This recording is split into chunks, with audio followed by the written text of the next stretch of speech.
प्रधानमंत्री नरेंद्र मोदी की नई दिल्ली में कई राष्ट्र अध्यक्षों से मुलाकात। द्विपक्षीय सहयोग, व्यापार, निवेश और वैश्विक मुद्दों पर हुई चर्चा। रणनीतिक सहयोग बढ़ाने पर भी बनी सहमति। राज्यपाल के अभिभाषण के साथ विधानसभा का बजट सत्र शुरू। राज्यपाल ने सरकार की कल्याणकारी योजनाओं का किया जिक्र। शोक प्रकाश के बाद कार्यवाही स्थगित। सरला बिरला विश्वविद्यालय के तीसरे दीक्षांत समारोह में शामिल हुए राज्यपाल संतोष कुमार गंगवार। इसरो के चेयरमैन और डीआरडीओ के महानिदेशक भी रहे मौजूद। और टी20 विश्व कप में आज भारत का मुकाबला नीदरलैंड से। सुपर 8 में क्वालिफाई करने के लिए पाकिस्तान की नामीबिया से भिड़ंत।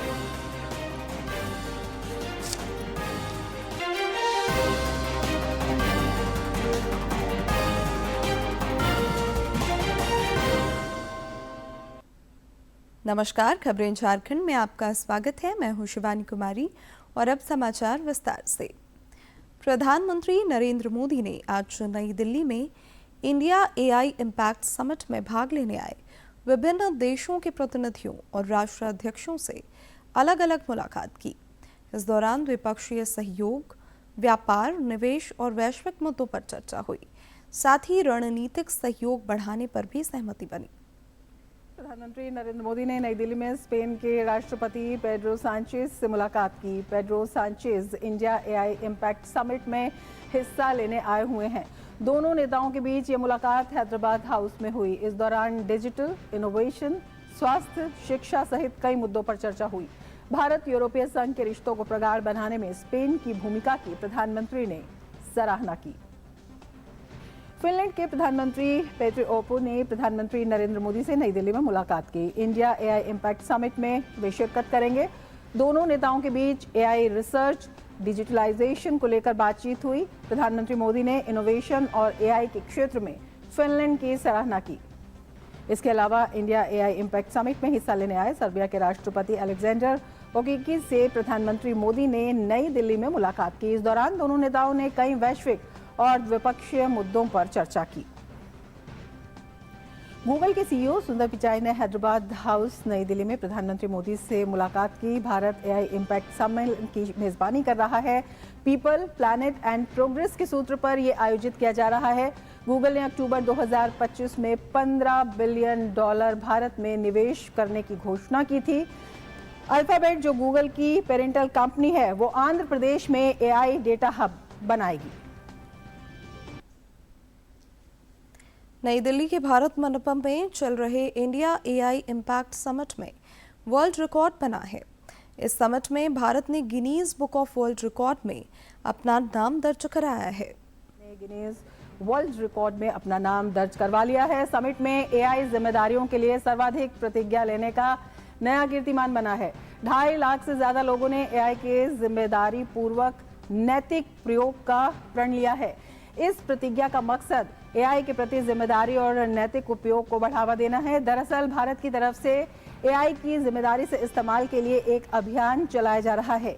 ये अभियान 16 फरवरी सुबह 8 बजे से शुरू किया गया। इस अभियान के तहत पहले ही दिन 2.5 लाख से ज्यादा लोगों ने प्रण लिया है। इस दौरान केंद्रीय मंत्री अश्विनी वैष्णव ने प्रधानमंत्री नरेंद्र मोदी का आभार जताया। Thank our Honorable Prime Minister Shri Narendra Modi ji for giving us this vision of involving the youth in the responsible and ethical use of AI. It is his vision that inspired us to reach out to the colleges, speak to the faculty members, speak with the students and request them to take this pledge of using AI as a tool good for society, as a technology which helps us improve our lives and make sure that the use is ethical and good.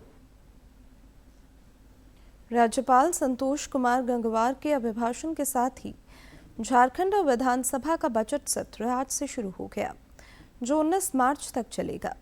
वित्त मंत्री राधाकृष्ण किशोर 24 फरवरी को अगले वित्तीय वर्ष का वार्षिक budget पेश करेंगे। राज्यपाल ने अपने अभिभाषण में सरकार का रिपोर्ट कार्ड पेश किया। इस दौरान उन्होंने सरकार की प्राथमिकताओं और उपलब्धियों का जिक्र किया। राज्यपाल ने कहा कि सरकारी क्षेत्र में पारदर्शी और निष्पक्ष भर्ती सरकार की प्राथमिकताओं में है। उन्होंने कहा कि नक्सलवाद पर लगाम लगाने के साथ ही राज्य की अंदरूनी सुरक्षा व्यवस्था भी मजबूत किया गया है। सभी नागरिकों के जीवन में अमन, चैन, खुशहाली लाने और राज्य को तीव्र गति से विकास के रास्ते पर आगे बढ़ाने का ईमानदार प्रयास किया है। कानून व्यवस्था को सर्वोच्च प्राथमिकता देते हुए हमारी सरकार द्वारा जीरो टॉलरेंस की नीति अपनाकर प्रदेश में अपराध मुक्त, भयमुक्त वातावरण तथा कानून का शासन स्थापित किया गया है। राज्य में विघटनकारी और उग्रवादी तत्वों पर निरंतर कार्रवाई की जा रही है और आंतरिक सुरक्षा से संबंधित विभिन्न घटनाओं में कई अपराधियों को न केवल पकड़ा गया बल्कि घटनाओं को घटित होने से रोका भी गया है। वर्ष 2025 में साइबर अपराध से संबंधित 1413 प्रतिवेदित कांडों में कुल 1268 अपराधियों को गिरफ्तार किया गया है। साइबर हेल्पलाइन नंबर 1930 के माध्यम से अब तक 111 करोड़ रुपए की राशि को ब्लॉक किया गया है। विधानसभा में शोक प्रकाश के बाद बजट सत्र की कार्यवाही कल सवेरे 11 बजे तक के लिए स्थगित कर दी गई।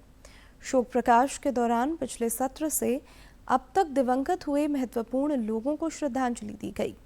इससे पहले विधानसभा अध्यक्ष रविंद्रनाथ महतो ने कहा कि बजट सत्र केवल आय व्यय का विवरण प्रस्तुत करने का मंच नहीं है, बल्कि यह राज्य की विकास यात्रा का मार्गदर्शक दस्तावेज भी है।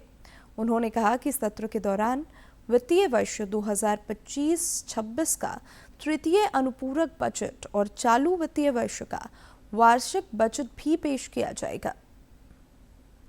इन दिवंगत आत्माओं के प्रति सम्मान व्यक्त करें तथा इनकी आत्मा की शांति के लिए कुछ पलों का मौन रखकर ईश्वर से प्रार्थना करें। ईश्वर इन दिवंगत महानुभवों के परिजनों को शोक सहन करने की क्षमता प्रदान करे तथा दिवंगत आत्माओं को शांति प्रदान करे।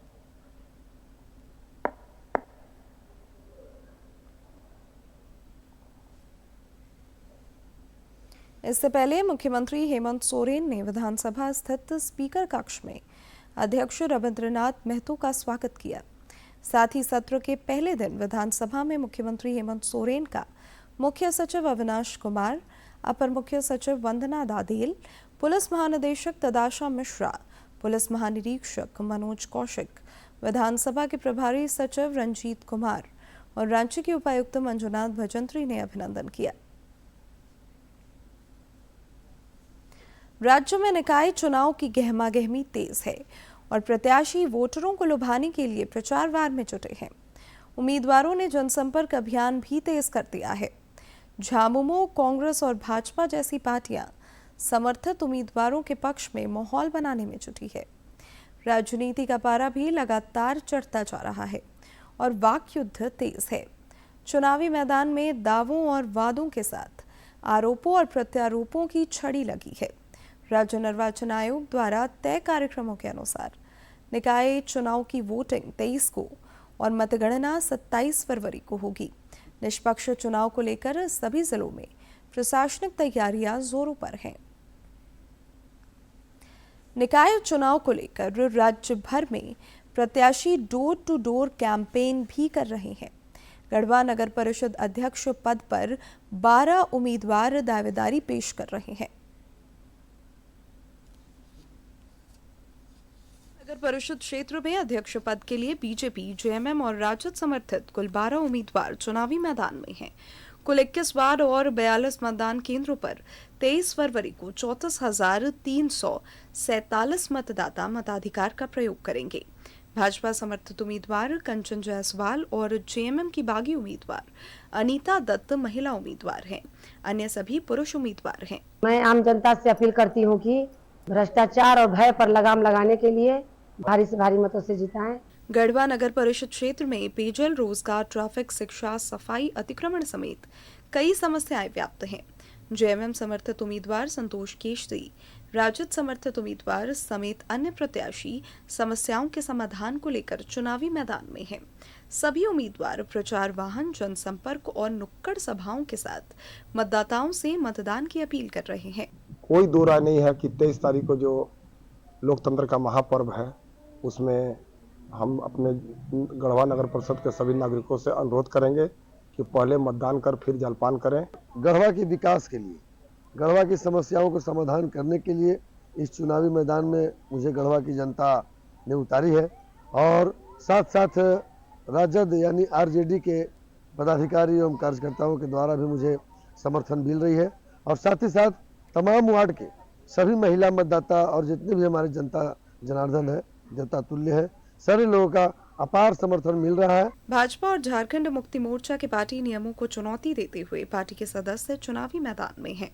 इसे लेकर पार्टी ने स्पष्टीकरण पूछते हुए कार्रवाई की चुनौती दी है। हम कार्यकर्ताओं के आत्मबल और उत्साह को लेकर के आगे बढ़ रहे हैं और जनता का भरपूर समर्थन, हम समझते हैं कि भारतीय जनता पार्टी के कार्यकर्ता पार्टी के निर्णय के विरुद्ध कोई भी कार्यकर्ता जाने का प्रयास नहीं करता है। हालांकि 27 फरवरी को चुनाव के नतीजे आएंगे और देखने वाली बात ये होगी कि किसके सिर नगर परिषद अध्यक्ष पद की ताज सजती है।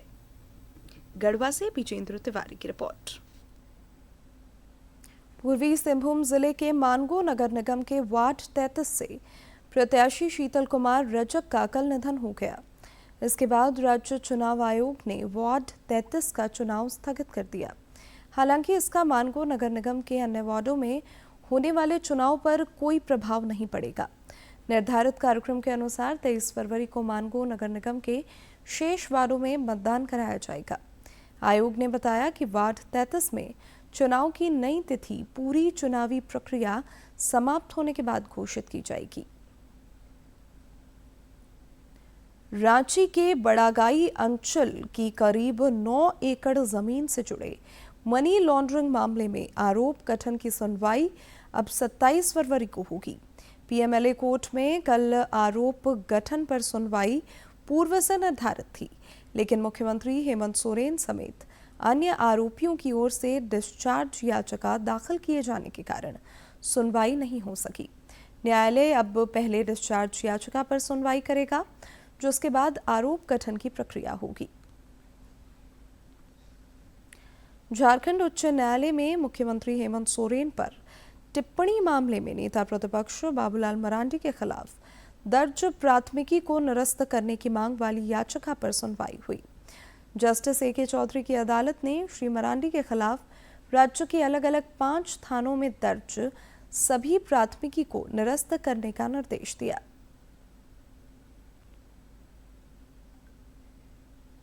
सरला बिरला विश्वविद्यालय के तीसरे दीक्षांत समारोह में राज्यपाल संतोष कुमार गंगवार शामिल हुए। इस कार्यक्रम में इसरो के chairman doctor B Narayanan, DRDO के महानिदेशक डॉक्टर बी.के. दास और तीरंदाजी कोच पूर्णिमा महतो भी मौजूद रहीं।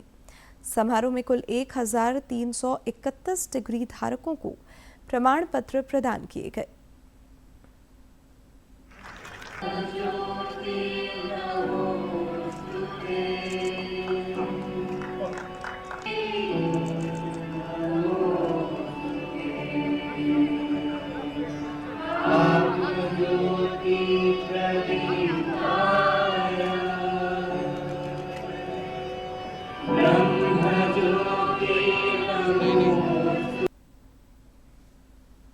भारतीय सूचना सेवा के वरिष्ठ अधिकारी और पत्र सूचना कार्यालय के अपर महानिदेशक अखिल कुमार मिश्रा झारखंड के 3 दिवसीय दौरे पर हैं।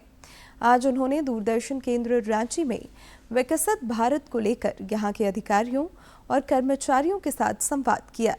इस दौरान श्री मिश्रा ने अपने अनुभव साझा किए और कहा कि बदलते तकनीकी युग में अपनी प्रतिभा को निखारना और भी जरूरी है। उन्होंने संवाद में मौजूद यंग प्रोफेशनल्स के सवालों के भी जवाब दिए और उनका मनोबल बढ़ाया।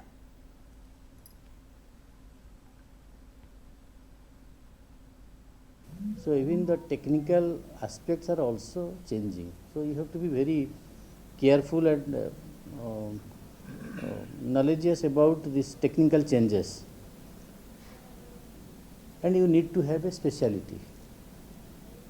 I think most of you have that kind of speciality, that is why you have been recruited. So some kind of speciality, like somebody may be very good in storytelling, somebody might be very good in doing special productions, somebody might be very good in bringing creativity into a story. Holi को लेकर यात्रियों की भीड़ को देखते हुए railway ने धनबाद यशवंतपुर के बीच स्पेशल ट्रेन चलाने की घोषणा की है। यह ट्रेन 23 फरवरी से 27 अप्रैल तक धनबाद से प्रत्येक सोमवार और 21 फरवरी से 25 अप्रैल तक यशवंतपुर से प्रत्येक शनिवार को संचालित होगी। इस ट्रेन में थर्ड एसी के 2 स्लीपर के 13 तथा 4 सामान्य कोच लगाए जाएंगे। साथ ही कई अन्य मार्गों के लिए भी रेलवे ने विशेष रेलगाड़ियों की घोषणा की है। और अब कुछ खबर राज्य के विभिन्न जिलों से फटाफट अंदाज में।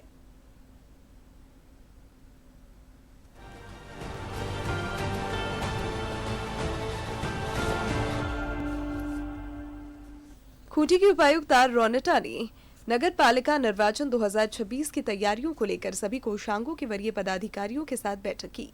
राज्य निर्वाचन आयोग द्वारा जारी मार्गदर्शिका एवं निर्देशों का 100% अनुपालन सुनिश्चित करते हुए उत्तरदायित्व पूर्ण कार्यों के निष्पादन का भी निर्देश दिया। सिमडेगा जिले में खरीफ विपणन मौसम 2025-26 के अंतर्गत जिले में धान अधिप्राप्ति की प्रगति की समीक्षा को लेकर उपायुक्त की अध्यक्षता में बैठक की गई। बैठक में जिले के चयनित 16 लैंप्स के माध्यम से की जा रही धान खरीद की विस्तृत समीक्षा की गई। निर्धारित लक्ष्य के अनुरूप धान खरीद सुनिश्चित करते हुए 100% लक्ष्य हासिल करने का निर्देश दिया।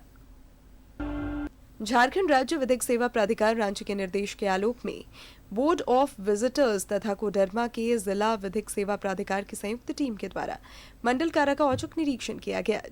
टीम ने बंदियों की सुविधाओं, स्वास्थ्य व्यवस्थाओं और सुरक्षा का जायजा लेते हुए आवश्यक सुधार हेतु निर्देश दिए और गंभीर मरीजों को बेहतर इलाज उपलब्ध कराने पर बल दिया।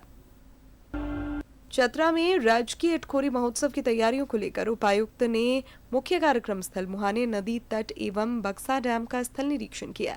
सुरक्षा, भीड़ प्रबंधन और आधारभूत व्यवस्थाओं की समीक्षा कर संबंधित पदाधिकारियों को निर्देश दिए। पाकुड़ जिले में नगरपालिका आम निर्वाचन को लेकर बाजार समिति में चल रहे मतपत्र विखंडीकरण कार्य का उपायुक्त ने जायजा लिया। कार्य को पूरी सतर्कता और राज्य निर्वाचन आयोग के दिशा निर्देशों के अनुरूप संपन्न कराने का निर्देश दिया। नगर निकाय चुनाव की तैयारियों के मद्देनजर सिमडेगा कॉलेज स्थित मतगणना केंद्र और स्ट्रांग रूम का निरीक्षण उपायुक्त ने किया। निरीक्षण के दौरान मतगणना काउंटिंग हॉल, डिस्पैच सेंटर और सुरक्षा व्यवस्था का जायजा लेते हुए सभी कार्यों को ससमय पूर्ण करने के निर्देश दिए।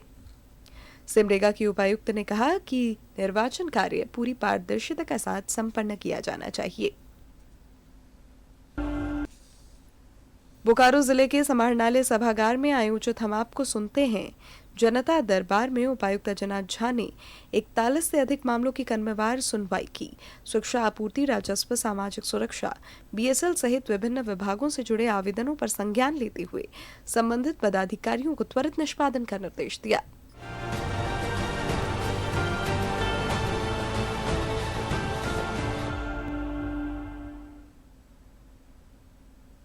T20 क्रिकेट विश्व कप में आज शाम 7 बजे से अहमदाबाद में भारत और नीदरलैंड्स के बीच मुकाबला होगा।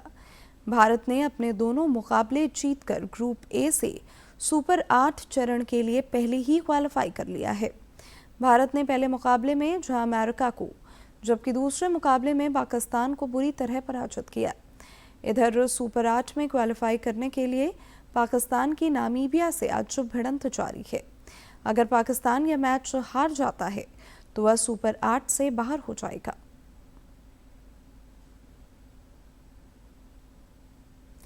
प्रधानमंत्री फसल बीमा योजना की शुरुआत आज ही के दिन वर्ष 2016 में हुई थी। यह किसानों के लिए उनकी फसल के लिए एक बीमा सेवा है। इसे one nation one scheme theme के अनुरूप बनाया गया था।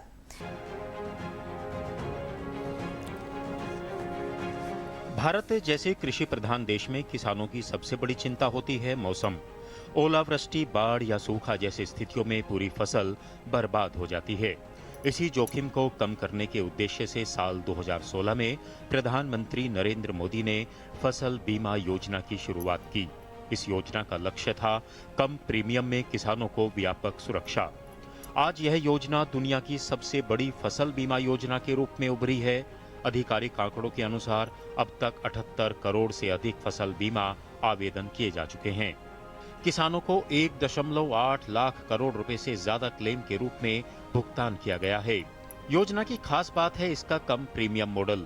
खरीफ फसल पर करीब 2% और रबी फसल पर लगभग 1.5% प्रीमियम देकर किसान अपनी फसलों का बीमा करा रहे हैं। बाकी प्रीमियम केंद्र और राज्य सरकारें मिलकर वहन करती हैं। पिछले कुछ वर्षों में योजना का दायरा लगातार बढ़ा है। करोड़ों किसान हर साल इससे जुड़ रहे हैं। वर्ष 2024-25 में ही 4 करोड़ से अधिक किसानों ने फसल बीमा का लाभ उठाया। योजना ने प्राकृतिक आपदाओं के दौरान किसानों को बड़ी राहत दी है। सूखा, बाढ़, चक्रवात या ओलावृष्टि जैसी स्थितियों में बीमा भुगतान ने किसानों को बड़ा आर्थिक सहारा दिया। सरकार ने योजना को और मजबूत बनाने के लिए तकनीक का सहारा लिया है। ड्रोन सर्वे, सैटेलाइट इमेजिंग और डिजिटल क्लेम प्रोसेसिंग जैसी आधुनिक व्यवस्थाएं पारदर्शिता और तेजी सुनिश्चित कर रही हैं। आज जब जलवायु परिवर्तन कृषि के सामने नई चुनौतियां खड़ी कर रहा है, ऐसे समय में प्रधानमंत्री फसल बीमा योजना किसानों के लिए एक मजबूत सुरक्षा कवच बनकर उभरी है। अनुज यादव, डीडी न्यूज, दिल्ली। और अब बात मौसम की। राज्य में पारा लगातार ऊपर की ओर चढ़ रहा है, जिससे अब धूप की तपिश लोगों को परेशान करने लगी है। मौसम विज्ञान केंद्र के पूर्वानुमान के मुताबिक आने वाले 3 दिनों के दौरान न्यूनतम तापमान में 3 से 4 डिग्री की बढ़ोतरी हो सकती है। इसके बाद अगले 2 दिनों के दौरान इसमें कोई बड़े बदलाव की संभावना नहीं है। पिछले 24 घंटे में अधिकांश जिलों में न्यूनतम तापमान 10 डिग्री सेल्सियस से ऊपर दर्ज किया गया। इस दौरान चाईबासा में अधिकतम तापमान 32.8 डिग्री सेल्सियस रिकॉर्ड किया गया, जो राज्य में सबसे अधिक रहा। केंद्र सरकार की ट्रांसजेंडर समुदाय के उत्थान, सशक्तिकरण और उन्हें मुख्य धारा से जोड़ने के लिए विभिन्न स्तरों पर योजनाएं चलाई जा रही हैं। इसी के तहत रामगढ़ में ट्रांसजेंडर समुदाय की ओर से ट्रांस कैफे का उद्घाटन किया गया। यह ट्रांसजेंडर समुदाय के विकास में सराहनीय पहल मानी जा रही है। प्रशासन की ओर से झारखंड का पहला ट्रांस कैफे शुरू किया गया। उपायुक्त फैज अहमद मुमताज और ट्रांसजेंडर समुदाय के लोगों ने फीता काटकर कैफे का शुभारंभ किया। यह कैफे छतर मांडू स्थित मौलाना अबुल कलाम आजाद पार्क के परिसर में बनाया गया है। उपायुक्त ने कहा कि इससे ट्रांसजेंडर समुदाय के प्रति सकारात्मक सोच और संवेदनशीलता को भी बढ़ावा मिलेगा। ट्रांसजेंडर समुदाय जो है हमेशा से हिस्टोरिकली बहुत मार्जिनलाइज्ड रहा है, सोशली, इकोनॉमिकली।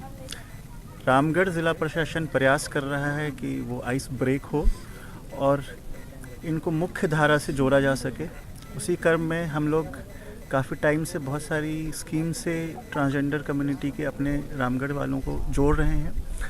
यहाँ पे 3 जगह पब्लिक स्पेस में टॉयलेट्स बनाए गए हैं जो डेडिकेटेड हैं ट्रांस समुदाय के लिए। सदर में सैटरडे को सेकेंड हाफ में ओपीडी होगा जो ट्रांस स्पेसिफिक होगा।